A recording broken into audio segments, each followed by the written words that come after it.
Kirkland, left hand, missed with the right. Kirkland's legs stiffened a little bit from some of those shots. Like I said, he's always been susceptible in the opening round of his bouts. Nailed, and he goes down right on the chin. Just as you said it, he's been susceptible in the early going. He was hit right on the chin by Saul Canelo Alvarez, and down he went. How about the champ? Your screen landing heavy power shots. Kirkland does, the uppercut caught him coming forward. That will put him in a safe position to let his combinations go. Beautiful right hand. And the champ gets to him. I want to fight. He's never going to give up. But his legs are not there. This time, I don't think he's getting up. Wow. Crawford for the moment. There's the overhand right. And another combination. Beautiful work by Crawford. One punch. That's true. Left from Canelo Alvarez. Absolutely brilliant uppercut. Ring mentality, higher ring IQ, tricky style. Canelo drops a mere time. A big shot landed by the Mexican fighter. Sitting on the ropes and shaking his head is not how he wants to end this fight, however. Oh! Crawford gets him! Sergio, does he have the jab to keep Canelo Alvarez at bay? Does he have that stick? Body shot. One body shot. In the world of boxing, some matchups are just business, but a few are pure legacy. This is one of them. Canelo Alvarez, the proud Mexican warrior with thunder in his fists. Terence "Bud" Crawford, the undefeated technician, a man with ice in his veins and genius in his gloves. And now, the two titans stand on a collision course. The ring awaits, but who will reign supreme? Welcome back to Sports Highlight, your home for the fight game's biggest moments. Today, we dive deep into what could be the most compelling clash of styles boxing has seen in years. Canelo Alvarez versus Terence Crawford. Canelo Alvarez, 60 wins, multiple division titles, the undisputed king at super middleweight. He's fought legends. He's beaten champions. But some say the fire is dimming. Is Crawford coming at just the right time? Terence Crawford, 40-0, a three-division world champion. The first man to ever stop Errol Spence. He doesn't just beat opponents. He dismantles them. But can he handle the firepower of a natural 168-pound beast like Canelo? This is not just puncher versus boxer. It's brute strength versus slick IQ. Canelo is the master of pressure and precision. Every body shot is a message. Every uppercut, a warning. Crawford? He's a southpaw switch hitter who reads opponents like a book. He starts slow. Then he downloads your style and tears you apart. Canelo's Achilles heel? Volume and footwork. Crawford's challenge? Can he take the power of a 168-pound elite without compromising his style? If the fight stays in the center of the ring, expect a tactical war. But if Crawford starts to time Canelo's rhythm, don't be surprised if the Mexican superstar looks confused for the first time in years. But if Canelo closes the distance early, punishes the body, and cuts off the ring, Crawford might be in for a long, painful night. Asterisk a knockout? Possible. A close decision? Likely. A controversial ending? Always a risk when the stakes are this high. For Canelo, this is a chance to silence critics, prove he's still the face of boxing. For Crawford, it's the final piece. The moment he becomes not just pound-for-pound king, but an all-time great. Two masters, one ring, a moment that could define an era. Who do you think wins this mega showdown? Drop your predictions in the comments, Crawford or Canelo. Don't forget to like, subscribe, and turn on the bell for more elite boxing breakdowns, only on Sports Highlight. Until next time, keep your hands up and your passion high. Kill me with one punch. Yes. And you could? I'm not going to punch you. I'm No, going but to choke could you. you kill me with one punch? Huh? Could you kill me with one punch? Depends on where you get hit at. Yeah, but you know where you're hitting. You're the expert. I'm just saying. If you He says he could do it with one punch. If you get hit in the temple, Right that's there. hard. It's over with for you. I'm going to sleep. I'm not waking up. Yeah. You see, that's it. See, look at you two now. Now I've drawn out of you the what's really there. Because until now you've been like very respectful, nice guys. You could be accountants, right? But in that moment when I say, "Could you kill me with a punch?" Both of you, yeah, bang. I see it. It is what it is. Yes, you're basically killing machines to people like me. Not to each other, hopefully, but to people like me. But it's a natural instinct, isn't it? Yeah, it is. It's a massive fight. It's going to break a lot of records, this. You've both talked about the dangers of this sport you do. This is not like any other sport. This is a sport where people have died in the ring.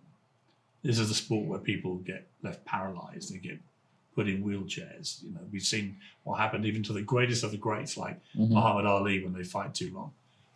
Does that play on your mind, Terence? As you get to 37, you must be thinking, probably not got that many more fights in my career. I don't want to get into a situation, as many believe, say Ali did with the Larry Holmes fight, where you take one too many fights, you take too big a beating, and that ruins the rest of your life. Do you think about that? Of course. Of course. I always said I was going to retire from boxing. I wasn't going to let boxing retire me. You know, but this is a sport that we in. We in the hurt business. We know what to expect. We know what's at risk. We know the things that can happen.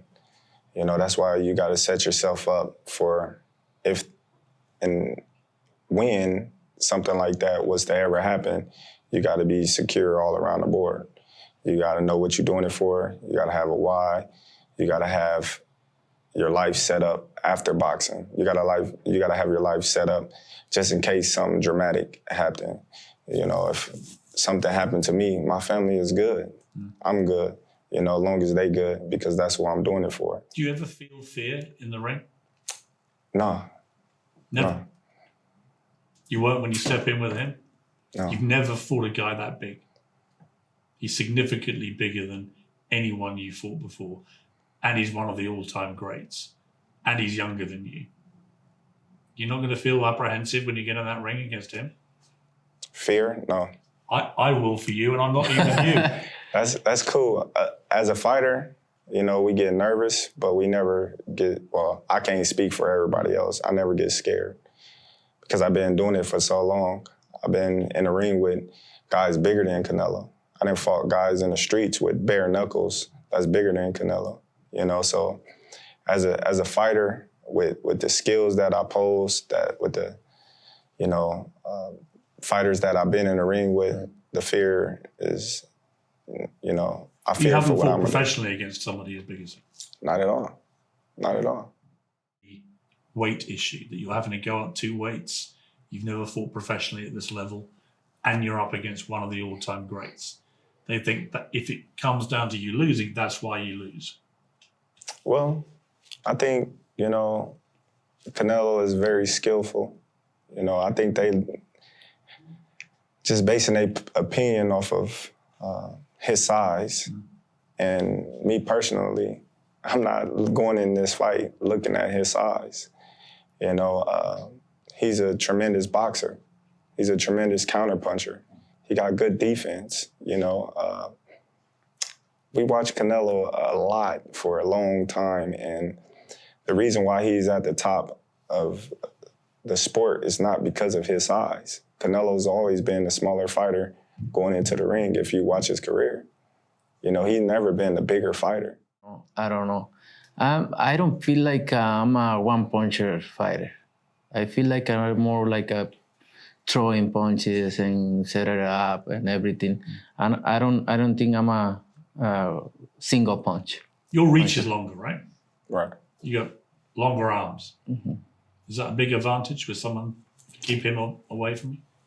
It could be in some cases, but in some cases it could be, you know, a disadvantage. You know, Canelo's real good at slipping inside shots, you know, and mid-range, that could be his advantage. So I never think about just because I got long arms, that can be my advantage. Yeah, it's an advantage on the outside, but then if the fight goes to the inside, it's what you do with your long arms. How short can you throw your shots? So I'm well-rounded on all playing fields. The warrior instinct is just very real. For some reason, we are fighters, right? I think we have that instinct inside. You had an extraordinary moment when you were younger, before you turned pro, I think, where you were shot. You'd been playing, I think, some form of card game or something, and then you got shot while you were in a car, and it hit the back windscreen. If it hadn't done that, it probably would have killed you. Tell me about that. Well, I really too much don't like to talk about negativity, but, you know, it was things that happened in the past that's past me now, the type of lifestyle that I was living. I'm no longer living that lifestyle, so. Somebody was trying to kill you deliberately? No, it was just, you know, wrong place at the wrong time.